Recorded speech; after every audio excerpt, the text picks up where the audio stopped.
നമസ്കാരം. നാട്ടുരാജ്യ ന്യൂസിലേക്ക് സ്വാഗതം. കുമാരമംഗലം വാർത്തകൾ. ഏഴല്ലൂർ കുമാരമംഗലം കൃഷിഭവൻ സംസ്ഥാന കർഷക കോൺഗ്രസിന്റെ നിർദ്ദേശപ്രകാരം കുമാരമംഗലം കർഷക കോൺഗ്രസ് പ്രസിഡന്റ് ബാബു പോളിന്റെ നേതൃത്വത്തിൽ കുമാരമംഗലം കൃഷിഭവന്റെ മുന്നിൽ ധർണ സംഘടിപ്പിച്ചു. കർഷകർക്കുള്ള ആനുകൂല്യങ്ങൾ സമയാസമയങ്ങൾ കിട്ടുന്നില്ല. കേന്ദ്രം കർഷകർക്കായി മാറ്റിവെച്ച 280 കോടിയോളം രൂപ വകമാറ്റി ചെലവഴിച്ചു.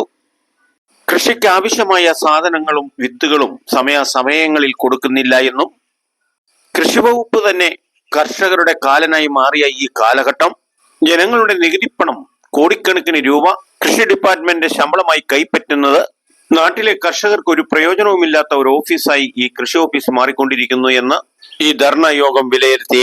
ധർണ സമരം ഉദ്ഘാടനം ചെയ്തത് കുമാരമംഗലം ഗ്രാമപഞ്ചായത്ത് പ്രസിഡന്റ് ഗ്രേസി തോമസ്, ശ്രീമതി ലീലാമ ജോസ്, ശാലിനി, മെമ്പർമാരായ സജി ചെമ്പകശ്ശേരി, സാജൻ ജമിനിക്കാട്ട്, ആനുകൂല്യത്തിന് അർഹതപ്പെട്ട നിരവധി കർഷകർ, ഷെരീഫ് ഫാലമല എന്നിവർ പ്രസംഗിച്ചു. ജോർജ് മഞ്ചപ്പള്ളി സ്വാഗതവും താജി വഴുതിനക്കാട്ട് നന്ദിയും പറഞ്ഞ് യോഗം സമാപനം കുറിച്ചു.